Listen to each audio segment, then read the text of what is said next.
మరి కాసేపట్లో తెలుగు రాష్ట్రాల ముఖ్యమంత్రులు భేటీ కానున్నారు. తొలిసారి విభజన సమస్యల పరిష్కారం కోసం అడుగులు వేస్తున్నారు. దాంతో ఈ భేటీ ఎలా ఉండబోతోందన్న ఉత్కంఠ వ్యక్తమైంది. ప్రజాభవన్ వేదికగా వీరి మధ్య భేటీ జరగనుంది.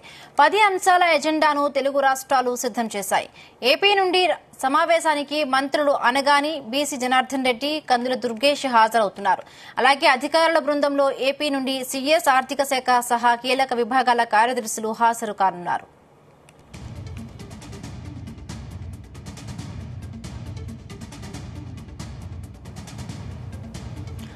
ఇదే అంశానికి సంబంధించి మరిన్ని పూర్తి అప్డేట్స్ మా ప్రతినిధి శ్రీచరణ్ అందిస్తారు. శ్రీచరణ్, ఎన్ని గంటలకు ఈ భేటీ జరగనుంది? డీటెయిల్స్ ఏంటి?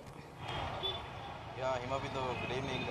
ఈరోజు సాయంత్రం 6 గంటలకు 2 రాష్ట్రాల ముఖ్యమంత్రులతో పాటు పలువురు 2 రాష్ట్రాలకు చెందిన మంత్రులు కూడా ఈ సమావేశంలో పాల్గొంటున్నారు. ప్రధానంగా గడిచిన 10 ఏళ్లుగా కూడా నిలిచిపోయి ఉన్న రాష్ట్ర విభజన తర్వాత పెండింగ్లో ఉన్న సమస్యలన్నింటినీ కూడా ఈరోజు పరిష్కారం గురించి ఈ సమావేశం అవుతున్నారు.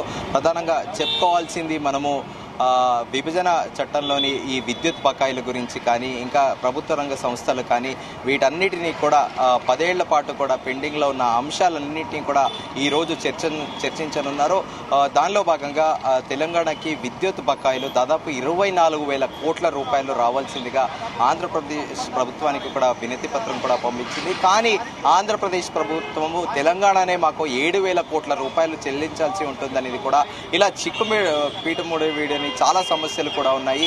దాంట్లో 9th, 10th షెడ్యూల్స్ కూడా ప్రధానంగా అని చెప్పుకోవాలి. మనము గవర్నమెంట్ ఇన్స్టిట్యూషన్స్ కావచ్చు, అలాగే అసెట్స్ కావచ్చు, దీంతో పాటు ఉద్యోగుల బదిలీలు కూడా దీనికి సంబంధించి ఈరోజు చర్చించనున్నారు. అయితే ఈ రోజు భేటీకి నార్మల్గా అయితే ఇరు రాష్ట్రాల ముఖ్యమంత్రులు అయితే బీఆర్ఎస్ గతంలో బీఆర్ఎస్ ముఖ్యమంత్రిగా కేసీఆర్ ఉన్నప్పుడు, ఆంధ్రప్రదేశ్ ముఖ్యమంత్రిగా వైఎస్ జగన్మోహన్ రెడ్డి ఉన్నప్పుడు ఇరు రాష్ట్రాల ముఖ్యమంత్రులుగా అన్నట్టుండేది. కానీ ఈసారి స్పెషల్ అటెన్షన్ ఎందుకు అనంటే, ప్రాముఖ్యత ఎందుకు కలిగి ఉంది అంటే, ఆంధ్రప్రదేశ్ ముఖ్యమంత్రి నారా చంద్రబాబు నాయుడు, తెలంగాణ ముఖ్యమంత్రి రేవంత్ రెడ్డి భేటీ అవడమే ఇక్కడ కీలకంగా చెప్తున్నారు. ఎందుకంటే గతంలో కూడా నారా చంద్రబాబు నాయుడు నేతృత్వంలోనే టీడీపీలో ముఖ్యమంత్రి రేవంత్ రెడ్డికి కూడా పనిచేశారు.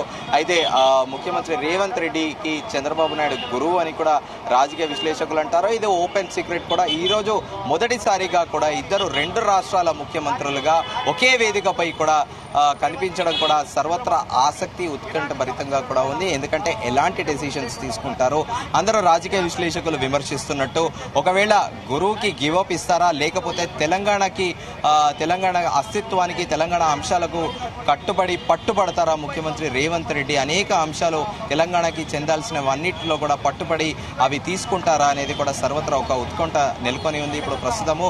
అయితే 10 అంశాలు కూడా మనం చూసుకోవాల్సింది ఏంటంటే, దాంట్లో ఒకటి షెడ్యూల్ 9, షెడ్యూల్ 10లో ఉన్న సంస్థల విభజనపై చర్చించే అవకాశం. దాంతోపాటు ముందుగా అనుకున్నట్టు విద్యుత్ సంస్థలకు సంబంధించి 2 రాష్ట్రాల మధ్య బకాయిలపై చర్చించే అవకాశం ఉంది. దాదాపు 24,000 కోట్లు ఏపీ ప్రభుత్వం తెలంగాణకి చెల్లించాల్సి ఉంది. 7,000 కోట్ల రూపాయలు తెలంగాణ చెల్లించాల్సి ఉంది అని కూడా గడిచిన 7 సంవత్సరాల నుంచి కూడా ఏపీ ప్రభుత్వం పట్టుబడుతోంది. కొత్తగా ప్రభుత్వం బాధ్యతలు చేపట్టిన తర్వాత విభజనకు సంబంధించి ఉన్న పెండింగ్లో ఉన్న అంశాలపై ముఖ్యమంత్రి రేవంత్ రెడ్డి ప్రత్యేక దృష్టి సారించారు. దీనిలో భాగంగానే మార్చి నెలలోనే ముఖ్యమంత్రి రేవంత్ రెడ్డి ఢిల్లీలో ఏపీ భవన్కి విభజనకు సంబంధించిన వివాదం కూడా పరిష్కారమైంది. ప్రస్తుతం అక్కడ తెలంగాణ భవనం కూడా తొందరలోనే నిర్మాణం కాబోతోంది. ఇటీవలే మైనింగ్ కార్పొరేషన్ కి సంబంధించిన నిధులు పంపిణీకి పడిన చిక్కుముడి కూడా వీడిపోయింది.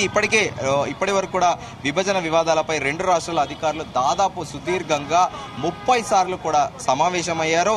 షెడ్యూల్ 9లో మొత్తం 91 సంస్థల ఆస్తుల అప్పులు, నగదు నిల్వల పంపిణీపై కేంద్ర హోంశాఖ గతంలో కూడా షీలాబేడి కమిటీని వేసిన విషయం తెలిసిందే. వీటిలో 68 సంస్థలకు సంబంధించిన పంపిణీకి అభ్యంతరాలు లేవు. కానీ మిగతా 23 సంస్థల పంపిణీ పై 2 రాష్ట్రాల మధ్య కూడా ఇప్పటి వరకు కూడా ఏకాభిప్రాయం కుదరలేదు. 10వ షెడ్యూల్లో ఉన్న 142 సంస్థల్లో తెలుగు అకాడమీ ఒకటి, తెలుగు యూనివర్సిటీ ఒకటి, అంబేద్కర్ యూనివర్సిటీ వంటి 30 సంస్థలు పంపిణీపై ఇంకా కూడా వివాదాలు అనేటివి ఇంకా వివాదాస్పదంగానే ఉన్నాయి.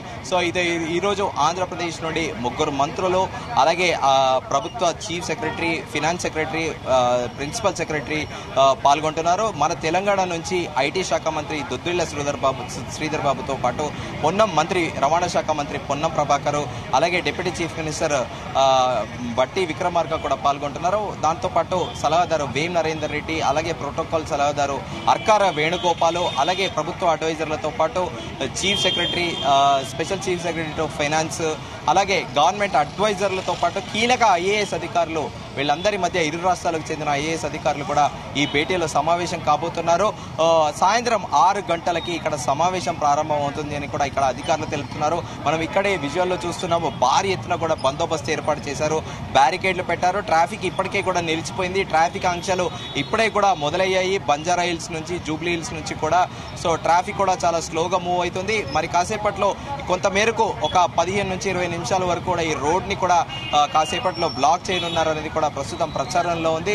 సో 2 రాష్ట్రాల ముఖ్యమంత్రుల కీలక భేటీ ఎలాంటి పరిణామాలు రాష్ట్ర రాజకీయాల్లో సంభవించబోతున్నాయనేది కూడా సర్వత్రా ఇప్పుడు ఒక ఉత్కంఠ నెలకొని ఉంది. ఈ బిందు. Thank you Sricharan, thanks for the updates.